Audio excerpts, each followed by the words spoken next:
Jubilito TV Official. Alright! Ngayon sa mga kabagis, Jubilito TV Official po at ito na naman po muli ang isang edisyon ng ating reaction video mga kalingap mga kabagis, no? Pero bago pong lahat, mega love shoutout po muna kay Kuya Val Santos Matubang, Ate Edna Vlogs at kay Kalingap Rab. Mega love shoutout po sa inyong lahat.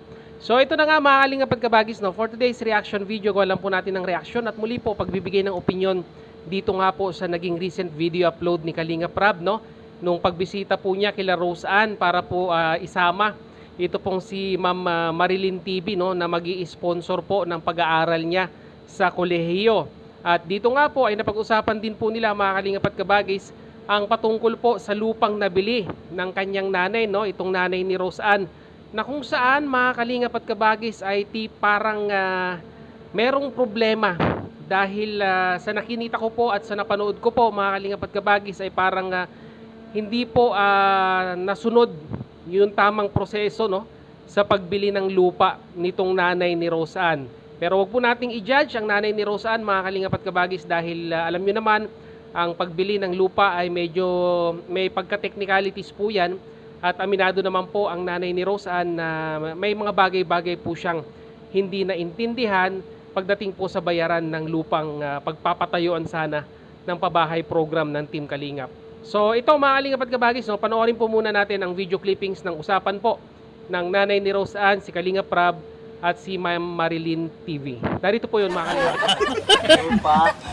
Meron na pong lupa. Kaya lang may problema pa ang lupa namin. O di yung 500,000 patayo natin ng bahay. Wala pa pong titulo.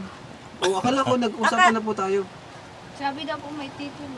Pagpunta namin doon, Hindi, wala. ano bang ginawa nyo? Meron na Akala ko nag-ano na. Hindi po Deed of sale? nagawaan. Deed of sale? Wala po. Sa barangay lang po. Sulat sa barangay. Pero Nagpirma po siya. Hindi po, wala. Why? Uy, hala, nagbayad na tayo nun. Bawal daw po yun sa kanila. Kasi No, it's not. Pwede rin yun. Ipanotaryo mo, Nay. Ang gawin mo, papanitaryo mo, and after that, kumuha ka doon sa LRA yata, register of deed. Meron kasi yung form na kukunin mo, ang pipirma lang si kapitan at saka 2 kagawad, pwede mo nang i-transfer. ay, wala po. Ayaw po nila magpirma. Kaya yung lupa. Pag lupa po daw, hindi sila pwedeng Di magpirma. paano po yung binayad niyo po? Nabayad na po kayo? Kaya nga. Bayad na, wala na yung pira. Pigbayad daw din daw sa lupa din. What you mean? Na ano ka, na-scam ka? Hindi naman po, nagyan po ang lupa. Kaya lang po, wala pong titulo. Sabihin mo na ngayon at may lawyer ako. Yung titulo po ay nasa kapatid. Kapatid pa daw. Hindi pa daw hindi na Kasi napapahat. ganito yun, mother title kasi yun, pwede mo pa rin i-separate yun. So now, punta ka doon sa DENR or Register of Deeds. Meron kasi yung mga walang papel, yung hindi pa nasa-separate. May form doon na pinukuha. Tanungin ko si attorney mamaya, tsaka si Baloy. Alam nila yun eh. Nakalimutan ko lang yung form na yun. Ang pipirma lang, kapitan at saka 2 kagawad. Ay. Pwede mo nang i-title. Ay, Wala wala po kayong sila. nakuha kahit papel na... Papel Yun lang halos puntang barangay, ayan galing ng barangay. Ang may pirma lang yung nagbenta ng lupa, yun lang. Baka naman iska. Tapos nagpunta ako sa abogado. Hinahanap po yung titulo, hindi daw pwede magpagawa ng notaryo pag walang titulo. Tsaka dapat kasama daw yung may-ari. Kasi Yung magtitulo. mother title nga, yung may-ari. Hindi naman po sumama dahil wala daw siyang Tapos titulo pa. sinian mo ng ID, ng government ID. Baka para naman pag manotaryo. napatay na natin ang bahay, Kaya bawiin. nga. Yun lang ang mahirap niyan. Hindi naman pwedeng bawiin dahil wala na yung pera. Ang gawin mo na, pumunta ka sa sabihin mo lang yung location, ipapakita nila sa'yo yung vicinity map, ipapiprint mo para makuha mo yung and then after that, pumunta ka ng Register of Deeds, makukuha mo yung certified true copy. Ay, ano Tandaan mo yan. Panoorin mo Tanda na, ulit. Bibi. Ano mo, i-record mo, Bibi. Dating naman sa Bibi, baka po Makalimutan makalimutan ko. Patawa talaga. I-record mo. Makakakuha ka. Ito, panoodin nyo lang yung vlog. Oo, makakakuha ka. Ipapakita nila yung mapa. Kung sino yung owner talaga. Makikita mo doon kung niloko ka or hindi. May vicinity map yun eh. Meron silang TV. Papakita nila, ito ba, ganyan. Sa kanila daw po. Kanila po daw yun. Mana. Mana daw yun ng kanya. Inheritance? Mahirap kasi yung mga inheritance eh. Kasi pag inheritance kasi, especially, meron silang mga kapatid. Oh, marami Ano, pa. hindi pa kasi Buhay na, pa. hindi pa nahati-hati yon, hindi sila pwedeng magbenta. Kaya, And then, Ganun pala nangyayari. oo, hindi Oo. pwedeng magbenta, Nay. Bago nila matransfer yon, kailangan nila munang i-publish twice. Para malaman nila na wala nang maghahabol. Baka mamaya may anak, kapatid May mga pa sa anak, labas. may mga kapatid. No, Ang hirap. Hindi pwede yung mga anak-anak, Na-stress ka tuloy. yung mga ano lang, May problema. yung Sa mga problema kakapatid ka tuloy lang. na eh. sinda ano din po. Oo. Yun, maghahati-hati kasi. Hindi. Carla, doon din nagbili. Pero kung mababait man siguro yung kakilala nyo naman, Mabait na. mababait man ata. Gawin Kaya lang, ang problema, mabait nga kasi sila kung mabait. Kaya lang, ang problema, mabuti kung buhay pa yung nagbenta ng lupa. Ay, wala nakapirma doon sa kasulatan. Eh, Kasi kung wala Nay, na. nung bumili kayo, ang ginawa nyo dapat, alam nyo na maraming hindi pa nahati-hati. Ang ginawa nyo, lahat sana nung magkakapatid, pinapirma nyo doon. Hindi ko po kasi alam. Pagdating dyan sa lupa na yun, wala pa akong alam dyan. Ha? Probinsya naman tayo, okay na. Hindi ah. Okay. Kuya. Ibig sabihin yung ano, ba yung Hindi, may, hindi. may nag-ano na bat na anak, may Yung nag-aangkin. panganay. Nag-aangkin. Pwede natin Yung konsulta nakita mo yun nung nagpunta tayo doon matabang babae. May nag-aangkin. Oh, Ano sa sabi? kanya daw yun mana.